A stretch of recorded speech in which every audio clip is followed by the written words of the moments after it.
두 번째 정책 검증에 나선 후보는 심상정 후보예요. 심상정 후보의 핵심 메시지는 뭐였습니까? 김종훈 기자 정리를 좀 부탁드릴게요. 아무래도 이제 자신의 노동 분야를 강조를 했고, 그리고 내각제 개헌과 네. 노동 개혁 관련해 가지고 이제 자신의 입장을 다시 한번 강조를 했습니다. 네. 네, 특히 이제 노동 교육 부분도 마찬가지로 안철수 후보와 관련해서 좀 이렇게 지적을 했고요. 네. 특히 이제 문재인 후보와의 이제 제 토론에서 네. 자신의 임기 자체가, 그러니까 의원내각제를 주장하면서 문재인 후보가 심상정 후보에 대해서 의원내각제를 주장하면서 임기를 단축한 거에 대해서 오히려 좀 지적을 받기도 좀 했습니다. 그렇군요. 큰 틀에서 보면 사람을 살리는 대통령이 되겠다. 그리고 이유 없이 반값 취급을 받고 있는 우리 비정규직 노동자들의 삶을 개선하겠다. 네. 그리고 과거 민주정부에 대한 비판도 했습니다. 민주정부도 먹고 사는 문제와 관련해서는 늘 재벌 편을 들었다. 이거 이대로 안 된다. 이거 바꿔야 된다. 대한민국 사실상 재벌공화국인데 요거 바꾸지 않으면 안 된다. 그래서 재벌 경영 체제를 끝내는 대통령이 되겠다. 이제 이런 주장을 했습니다. 4차 산업혁명 시대에서 기본소득도 도입을 하겠다라는 주장을 했고요. 제일 중요한 것은 노동의 가치를 국정의 제1회 개혁 과제로 삼겠다, 이런 주장을 한 걸로 정리를 좀 해볼 수 있을 것 같은데요. 첫 번째로는 문재인 후보하고 쟁점이 붙었죠. 네, 문재인 후보 기본 방향을 같은데 네. 과감한 변화가 필요한 부분, 네. 그런 부분에 대해서 얘기를 했고요. 그리고 개헌으로 임기 단축 네. 하자는 얘기를 했는데 어떻게 된 거냐, 거기에 대해서 물어봤는데 심상정 후보는 온건 다당제 협치 위해서 내각제 필요하다. 네. 그러니까 온건 다당제 협치는 필요한데 네. 그러기 위해서는 국회가 신임을 받아야 된다. 무신받고 있는 국회로는 안 된다. 네. 그걸 전제로 선거제도 개편을 얘기한 거다. 민심을 그대로 국회에 전달할 수 있는, 네. 국회가 신뢰를 받은 다음에 네. 뭐 의원 내각제든 이원 집정부제든 할 수 있다라고 네. 강조를 했습니다. 그렇군요. 네. 노동 시간과 관련해서도 쟁점이 붙었죠. 문재인 후보와. 네. 40시간이냐 52시간이냐 52시간이냐. 얘기를 했는데요. 이게 이제 저희가 사실은 이제 주 40시간이고 네. 야간 근로 뭐 이런 거 합쳐가지고 주야간 근로 합쳐가지고 연장 근로 포함해서 이제 52시간까지 이제 네네. 일을 할 수 있는 건데, 그 정부가 행정적으로 해석을 할 때 52시간인 것처럼 해석을 해서 논란이 있는데, 이 부분에 대해서는 문재인 후보가 정리를 좀 했죠. 네, 그렇습니다. 여기에 대해서 네. 뭐 노동 시간 단축에 위해서 입법이 필요하냐라고 물어봤고요. 네. 거기에 대해서 입법을 해야겠지만 노동 문제에 대해서는 대통령의 강력한 의지가 필요하다라는 심상정 후보의 답변이 있었습니다. 네. 예, 문재인 후보, 그러니까 아까 뭐 40시간, 52시간 이 얘기가 있었는데 네. 지금까지 노동부가 토요일, 일요일, 휴일 노동은 별개인 양 엉터리 집행했는데 네. 이것만 바꿔도 많은 일자리 만들 수 있다고 생각한다. 네. 이 심상정은 뭐 이것에 더 나아가서 점심시간까지 노동시간 포함하자고 하는데 네. 이건 그 다음 단계다라고 얘기를 했습니다. 점심 시간을 노동 시간에 포함할 거냐 말 거냐, 밥 먹는 것도 일이다, 이걸 볼 거냐 말 거냐, 대단히 진보적인 거죠. 그렇죠. 그죠? 이제 이런 진보적인 그 과제는 지금 하긴 좀 그렇고 점심 먹는데 그게 왜 노동 일하는 시간이야? 그건 빼야지라는 인식이 크기 때문에 네. 거기까지 국민적 동의가 될 때까지는 좀 다음 세대의 일로 그렇습니다. 미뤄야 되는 거 아니냐? 라고 했습니다. 네네. 점심시간 노동시간에 포함을 해야 될까요? 어떻게 보세요? 포함 저는 해야 된다고 보는데 아니, 저희 오마이TV가 네, 진보.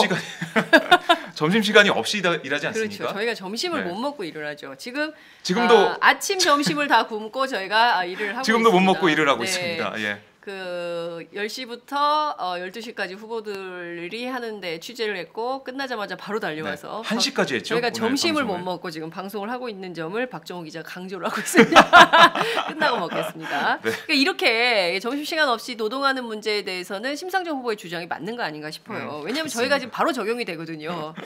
노동시간에 포함을 저도 해야 된다고 생각을 하는데 네. 정말 밥을 먹는 문제는 점심시간에 밥을 먹는 것, 점심시간에 일을 하면 당연히 노동시간에 포함을 시켜야 되지만 점심시간에 그야말로 밥을 먹는 거는 어떻게 할 거냐. 이 문제는 저희가 정말 여기까지 논쟁이 왔다는 것 자체가 저는 되게 반갑더라고요. 그동안 저희가 이런 얘기 하지도 못하고 사실 네네. 그 인권 탄압, 인권 유린적인 상황이 얼마나 많았습니까, 노동 현장에. 근데 그래도 이제 이 어떤 그 논쟁의 지점이 점심시간 할 거냐 말 거냐 여기까지 온 거예요. 네. 저는 이 점은 상당히 긍정적으로 평가를 좀 합니다. 자, 그리고 다음은 어떤 쟁점이 있었죠? 네, 홍준표 후보의 질문이 있었습니다. 네. 심상정 후보가 이제 앞에 나와서 PT를 끝내고 계속 서 있는 그런 그림을 생각하시면 될 것 같아요. 지금 예. 그림이, 머릿속에 그림을 좀 예, 그려보세요. 그러니까 그 심상정 후보는 서 있고요. 나머지 네. 후보들은 앉아 있는 거예요. 나머지 후보들은 앉아서 질문을 던지고 그렇습니다. 우리 그 저 누구죠? 심상정 후보는 후보가 서서 답변을 네. 하는 이런 상황이었던 거죠. 그렇죠. 두 번째 순서가 심상정 후보였는데요. 네. 질문 홍준표 후보 이렇게 얘기했습니다. 비정규직 차별에 역점 두고 있다. 근데 비정규직이 우리나라 노동자 대부분인데 네. 기업이 왜 정규직 채용하지 않고 비정규직만 채용하고 있을까? 그게 바로 노동 유연성 때문이다.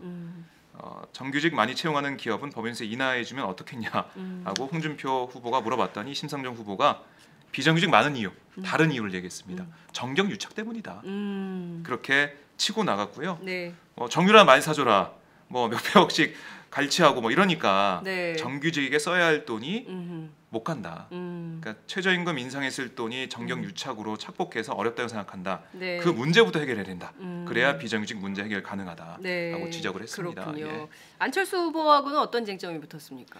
안철수 후보는 국회 선진화법 관련된 얘기 그리고 선거제도 개편 관련된 얘기가 좀 있었는데요. 네.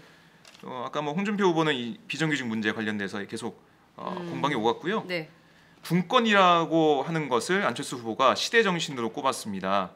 국회의원 선거 제도는 양당의 극도로 유리하다. 네. 이대로 가면 또 양당제로 회귀된다. 네. 국회의원 선거 제도 바꿔야 하고 대선 결선 제도 바꿔야 하고 이런 얘기를 하면서 선진화법 네. 이것도 뭐 과반 낮춰야 된다 얘기를 했는데 네.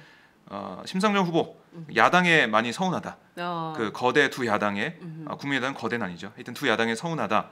독일식 정당 명부제는 20년 된 약속이다. DJ 공약, 노무현 정부 거쳐서 문재인 후보 그리고 뭐 국민의당도 이야기한 바 있다.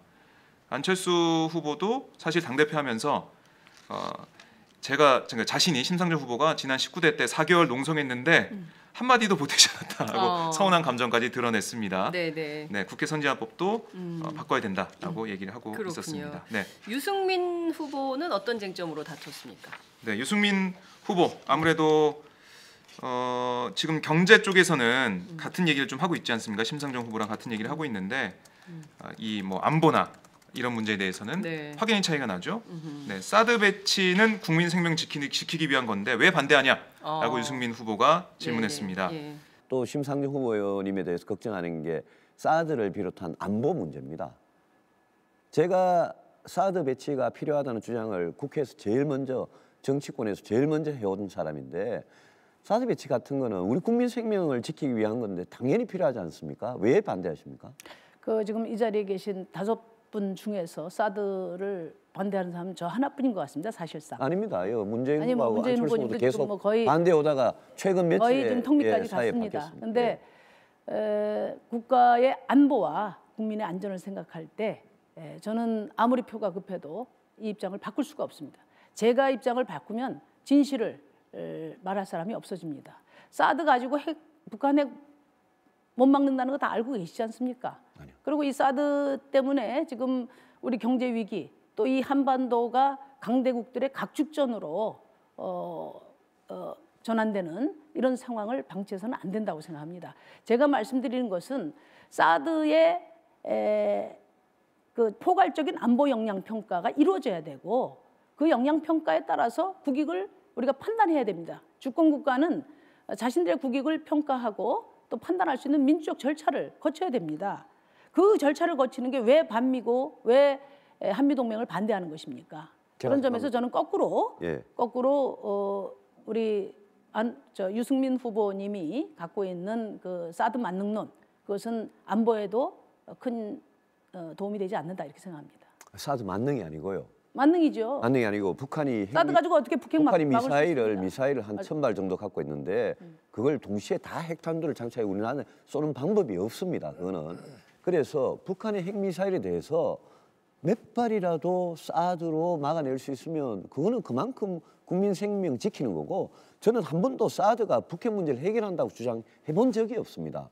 북한이 핵미사일 도발을 실전 배치할 정도로 그렇게 그 단계에 왔기 때문에 왜 방어용 무기인 사드에 대해서 그동안 북한하고 관계를 끊었다고 하는 정의당에서 왜 이 문제에 대해서 잘못 알고 계실까? 그 점을 지적하는 거거든요. 저희는 확고한 안보관을 가지고 있고요.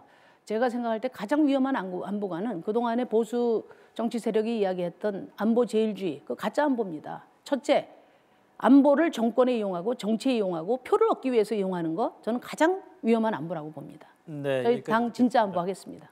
아니요, 저도 그 점은 동의하는데 하여튼 사드에 대해서는 다시 한번 꼭 좀 생각해 주시길 바랍니다. 사드 갖다 놓으면 한반도 북핵 위기가 다 없어지는 것처럼 후보들이 노선을 바꾸고, 특히 이제 안철수 후보가 노선을 바꾸지 그렇습니다. 않았습니까? 예. 이런 주장을 하고 있지만 사드 하나 갖다 놓는다고 해서 북핵, 한반도 위기가 사라지는 것이 아니다. 그렇기 네네. 때문에 이 점과 관련해서 좀 솔직해져야 된다. 사드 만능론 안 된다. 그러니까 이제 사드 만능론 아니거든요. 이러면서 이제 그러다가 시간이 훅 가버렸는데 요것도 네. 재밌습니다. 여러분 이따가 꼭 살펴보시기 바랍니다. 그렇습니다. 하루야채 주세요. 저 이거 하나 샀는데 유기농 야채가 14가지? 빛이 내린다. 14가지 유기농 야채 이것뿐일걸. 14가지 유기농 야채 하루야채.